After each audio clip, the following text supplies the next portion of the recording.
Hi guys, welcome back to another daily news roundup episode. We're going to start with a bit of news that was in yesterday's video. There seems to be a bit of a conclusion to some of the news that I brought up yesterday. As you can see, Fortnite is back on the US Apple App Store. Obviously, there was a bit of controversy with a court order. Apple claiming that they hadn't done something, and Fortnite was claiming that they had. But I just thought I'd start with that one, that apparently it was put back onto the store. And all that issue had been resolved. So I just wanted to start with that one. On to the next one. Comes from comicbook.com. I have saw this news been doing the rounds for the past couple of days. I'd saw it on other websites as well. I'd saw it from other articles as well, social media. And it was to do with a report from Windows Central that basically, if I just select it and show you, that basically a new report from Windows Central reveals some of the decision making for the next Xbox. There is a pitch to ditch backward compatibility for the next Xbox in favour of leaning into a Windows 11 compatibility. Thankfully, it seems that pitch was rejected and won't be part of the console's future, but Xbox is expanding in other ways. Xbox is reportedly talking to PC storefronts like Valve to bring platform like Steam to Xbox. There's some debate over how this could actually benefit Xbox, as it would mean Xbox is given another place to buy their games. However, one thing here is that it would be clever workaround to bring PlayStation games to Xbox. So like I said, I'd found this article elsewhere and I'd found it on other places as well, and the article went into a bit more depth in other places, talking about basically that Xbox is looking at incorporating other stores into their Microsoft store, allowing you to buy games from obviously other platforms and allowing their games to be brought elsewhere as well. But obviously it would, as that article says and as the interpretation is that it would allow games, for example, like the picture shows, it would allow games like Spider-Man to potentially come to Xbox, even though I don't think Spider-Man's going to be one of the ones that comes to Xbox, because obviously I don't know if Sony would allow that. But obviously, I understand the difference between the different kind of platforms and what you choose to play on. But I think the more you can have inclusive games, like I saw Phil Spencer, the head of Xbox, was talking about the decision to move some Xbox games to PlayStation. And it was just basically, let's just get more gamers playing these games. At the end of the day, what we have to remember is all these companies, they're businesses. They're business first, and then obviously, I know they provide games and they're gamers themselves, but it's always business first for these decision makers. They have to put business first, and if you can sell thousands and thousands and millions more copies to a different platform, it just increases your revenue. So maybe PlayStation would look at that, but I think when it comes to maybe Spider-Man as the example, I think that would be a bit touch and go with that one. But obviously just some more news on the next generation of consoles, that Xbox is looking to expand and bring other storefronts to their store and put their store on other storefronts as well.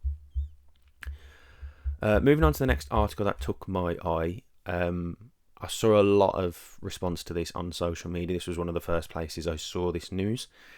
But obviously for the purpose of this video, I went and found an article, and IGN had written an article about it, which was to do with a bit of back and forth from Randy Pitchford on X, and he was basically talking to fans who were expressing concern that Borderlands 4 might be charging $80 for a game. Obviously this seems to be the rumoured talk. Obviously GTA is set to be over, well, if we believe the rumours, is set to be over £100. So yeah, a lot of companies seem like they're jumping on this. Obviously, Nintendo did with Mario Kart, as the article says. But basically, there was a bit of back and forth with a fan online basically saying that they'd lose fans if they keep charging over £80, $80 for games. And basically, his response back was, he's not the one who makes the decision, but if you're a true fan of the game, the genre, you'll find a way to buy it. I think I understand where he's coming from, and I do, in a sense, agree with where he's coming from, in the sense of, if you really want to play it, you'll buy it, no matter what the price is. It's like GTA. If there's so many fans of GTA out there, like GTA 5 is the highest selling game ever. Like, it's been on 3 generations of consoles. Like, I think they know full well that they can charge over 100 and people will still buy it. Like me included. I was saying this the other day, like to someone I know, like, yeah, it's going to be an expensive game, but most of us are going to just go out and buy it anyway. Like we will whinge at the price, but it'll still sell. And I think that's the thing. And we could all kind of come together and refuse to pay it, but I think the problem is it'll end up being a minority because the majority of us will still go and get the game and still pay it. So I think that, in a sense, is kind of where he's coming from as well. That if you enjoy it and you want it, you'll pay it. But I think the flip side to it is obviously it's kind of happening all around the world, especially in here in the UK. Obviously, you hear about it in the States, but you hear about it in so many other countries as well. Like, finances at the moment are becoming tight for a lot of people and a lot of families and a lot of households. And splashing £80, $80 on a game is not necessarily the priority for these people. So I think, yeah, obviously costs to make games have got more, general costs have, but I think at the same time they do just need to remember that it is becoming a lot harder for the consumer to buy games. So that was just my take on that. I think down here in the article, yeah, it just basically talks about what he says. Somebody put, Randy, this game better not be $80, don't take the risk. A lot of gamers aren't going to pay $80 and feed this notion of constant increase of the price tag. You are the CEO and you have some say with the price when it comes to your publisher. And here's Andy's. And here's Randy Pitchford's response to that fan was, not my call. If you're a real fan, you'll find a way to make it happen. My local game store had Starfight for Sega Genesis for $80 in 1991 when I was just out of high school working minimum wage at an ice cream parlour in Pismo Beach, and I found a way to make it happen. Like I said, I can see both sides of it, but I do think that a lot of these companies need to remember the current economic crisis the world's kind of in at the moment. So moving on to the next one. This was one on the register that kind of stuck out to me. It's slightly older than the 24 hours that I want to do, just slightly. But I just kind of wanted to bring it up. A very debated topic at the moment in terms of the use of AI, not just in games, in films, in TV. And SAG-AFTRA obviously backing actors' rights, getting paid for the work they do. But this one obviously is in relation to the Darth Vader character that was put into Fortnite, because obviously that came with AI. And basically SAG-AFTRA have basically been complaining. It says slightly down here, there's a complaint from SAG-AFTRA that the funny thing is that according to this, they are now allowing it to happen, but for the right price. So after fighting so hard for AI, they seem to be now, oh yeah, it's fine, but you can pay. Which obviously originally was the deal for actors to be paid, but it does seem like, so obviously some people are kind of calling them out on it for kind of changing their stance a bit slightly. But obviously their stance is there wasn't communication, that Fortnite just added the character in. But the part that I found was really interesting in this kind of article was this bit here, which basically says about James felt that the voice of Darth Vader was inseparable from the story of Star Wars, and he always wanted fans of all ages to continue to experience it. Said James Earl Jones' family in a statement. We hope that this collaboration with Fortnite will allow both long-time fans of Darth Vader and new generations to share in the enjoyment of this iconic character. And then if we look slightly above as well, basically James Earl Jones, who made the voice obviously of Darth Vader so iconic, signed over the rights to his Star Wars lines to Lucasfilms for future projects in 2022, and it partnered with Ukrainian AI Lab to produce the vocals for this game and an earlier series of Disney's Obi-Wan Kenobi TV series. So like, what I kind of take from this, from my personal take, is I understand obviously SAG-AFTRA trying to obviously defend its union, defend the actors union, but at the same time James Earl Jones has already signed over the rights to that. He made the decision to do that while he was alive and well. So, in a sense, I understand SAG-AFTRA kind of talking up and going, maybe this collaboration, but a deal has already been done for them to use his voice. He is signed off on that, and with that joint family statement there, his family seemed to be happy with it as well. And in his, obviously what it says in the article here was that he wanted people of all ages to experience his voice as part of the role, and that's exactly what's happening. So, like I said, I think it's another one like the one before. I can see both sides of it, but at the end of the day, he made the decision to allow them to use his voice. So I think that's kind of done, dusted, move on. On to the next article. This was from zdnet.com, and this was just a quick one that I found. So this is obviously there's a free. I don't want to kind of hound on the free element of it because it's free, but with a catch. But obviously, with Memorial Day, obviously in America at the moment, as the article says there, LG is one of the top names in high-end OLED monitors, and right now during the Memorial Day sale, you can save $200 on the 27-inch OLED Ultra Gear gaming monitor, bringing the price to just $800. Plus, you'll get a free second 27-inch curved Ultra Gear screen and exclusive in-game loot for Monster Hunter Wilds. Couldn't get my words out then. So basically, ZDNet have gone as far as to kind of showing you what happens. So basically, if you order that, the 27-inch Ultra Gear OLED QHD monitor, you basically can get it for $800, $200 off, and basically you get the 27-inch Ultra Gear Full HD gaming monitor as well. So, and you get that for free. So you get a $250 monitor for free. So it's not kind of, this is why I kind of didn't want to kind of, and I'm trying to touch this with a little bit of just touching on it rather than kind of hounding on it. Yes, you get a free monitor, but the free monitor comes with a catch of $800. I think you're already saving $200 on that, and then you get $250 monitor for free. So all in all, you're saving you're saving $500 near enough. Well, just under $500, should I say? So in a sense, not kind of a bad deal. Yeah, $450. So you're kind of not getting too bad of a deal. But I just wanted to bring that to people's attention if you haven't saw it. So yeah, as the article says there, it couldn't be simpler to take advantage of this fantastic deal. All you have to do is add both monitors to your cart and the discount is automatically applied. And with free standard ground shipping, you could pay as little as $860 for both screens. So, and obviously you get that free Monster Hunter Wilds pack. Basically, the article talks about when it will expire. According to the article, I can't vouch for it, but according to them, the free extra monitor bundle is June the 1st.